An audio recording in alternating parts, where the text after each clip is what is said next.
Right now, tonight, your parents are having dinner. You are not there. You haven't been there on a regular weeknight in years, maybe a decade, maybe longer. You moved out, you moved forward, you built the life they always hoped you would build, and the dinner hour became something that happens over there, in a kitchen you grew up in and visit a few times a year. Here's what most adult children have never stopped to picture. Not the holidays, not the visits you do make, when everything has purpose and everyone is performing some version of togetherness. The table on an ordinary Thursday, the table in October when nothing special is happening, when your parents are just having dinner the way they always have. Same table, same chairs, same window with the same view they've looked at for 20-something years. One of those chairs is yours. It has always been yours. You sat in it when you were small enough that your feet didn't reach the floor. You sat in it through arguments and announcements and 10,000 ordinary meals that felt like nothing and were, in fact, everything. That chair knows your posture. That table knows your elbows. Tonight, that chair is empty. And something is happening in that kitchen right now that you probably haven't thought about. Something small. Something that happens every time, without fail, without comment. Stay with me, because it changes how you see every meal you still have left with them. You know your parents' house is quieter than it used to be. You know this the way you know a lot of things. In the background, without looking directly at it. You call, you visit, you're not absent, you're living your life, which is exactly what they raised you to do. And if someone asked, you'd say they've adjusted. They have their routines, their rhythms, their independence. The house is smaller now, but they're fine. That's what you tell yourself. And it's not wrong.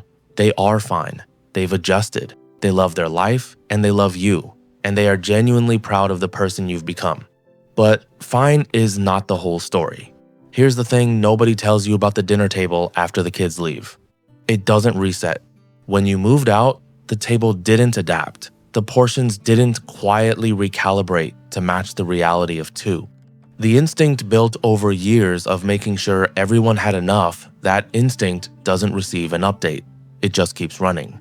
Your mom still makes too much. Not every night, but often enough. Your dad still reaches for the extra item at the grocery store before remembering. There's no reason. The fridge holds things that don't quite add up for two people. This is not confusion. This is not forgetting. This is love that has not yet learned that the people it was built for are no longer at the table. And they don't tell you this. Not because they don't notice, they notice. But somewhere in the years since you left, they made a decision. Their adjustment was their problem to manage. One, you have your own table now, your own life, your own load. They are not going to make you feel guilty for having done exactly what they always hoped you'd do. So they cook too much, they eat the leftovers quietly, they put the extra away, and they never say a word. There's something quietly devastating about a family dinner table that most people never let themselves sit with. It isn't furniture, it's a record.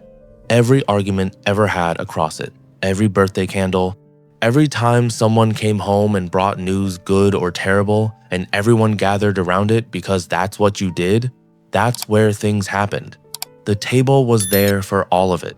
And for your parents, that record is precise. They can tell you which chair each person sat in.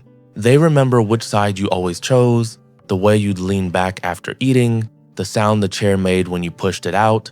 Your spot is specific, not interchangeable. Yours. Some parents keep setting it. Not every night, but sometimes, for reasons they couldn't fully articulate, the table gets set with one extra place. Not for a guest. Just because it feels wrong not to. Just because the table has always looked a certain way. And the changed version still takes some getting used to, years later. They won't tell you this. It sounds too heavy. It sounds like something that would make you feel guilty. And guilt is not what they want you to feel. They want you to feel free. But the chair is there. And sometimes, quietly, it has a place setting. And you don't know. If you have a sibling who needs to hear this, and you know exactly who you're thinking of right now, this is the one to send them. Here's something worth understanding about the way parents cook. They didn't learn to feed you from a recipe.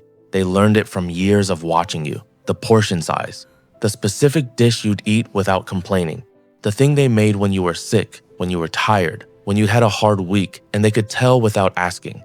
This knowledge lived in their hands, not their heads. It wasn't a formula. It was reflex. Reflex don't retire. So your mom still makes your bowl differently. She still catches herself, sometimes, mid-motion, still reaching for the larger pot before recalibrating. Your dad still picks something up at the store before putting it back. These are microseconds. They don't cause anyone to break down. They barely register as thoughts. But they accumulate.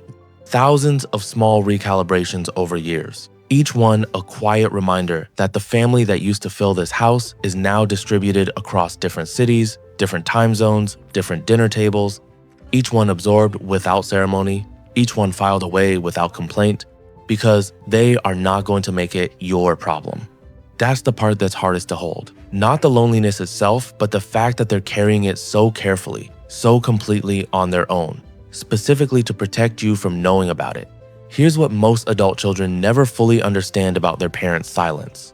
It is not the absence of feeling, it is the opposite. When your parent doesn't tell you how quiet the house has gotten, they're not okay with it. They're protecting you. They've done the math. You have a job. You have your own family, or your own pressures, your own load. They've watched you carry it. They've seen the exhaustion behind your eyes on video calls. And they've decided, clearly and deliberately, that their loneliness is not something they're going to add to your weight. This is not resignation.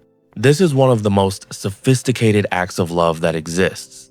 Choosing not to burden the person you love with the cost of their own happiness. You left because they raised you to leave. You built a life because they gave you every tool to build one. And now they sit at a table with one too many chairs and tell themselves this was always the point. They're right. And that doesn't make the quiet any smaller. Think about the last time you sat at that table. Not a holiday, not a reunion, just an ordinary meal. Think about how long ago that was. Really think. Here's the part that matters. The chair is still there.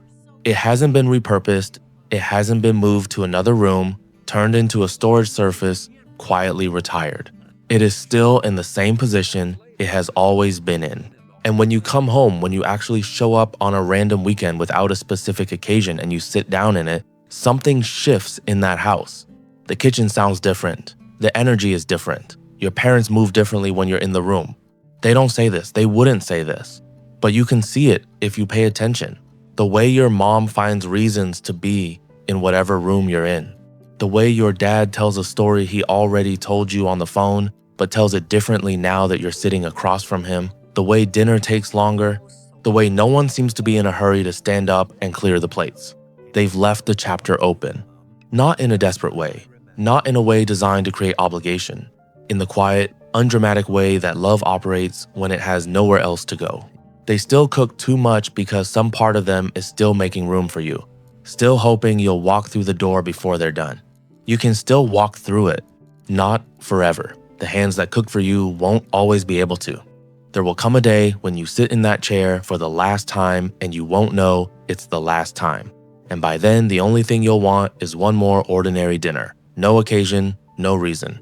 Just the table and the chair and them. But that day is not today. You don't need a plan. You don't need a perfect moment or a meaningful conversation or the right words to say. You just need to show up for dinner. Call them.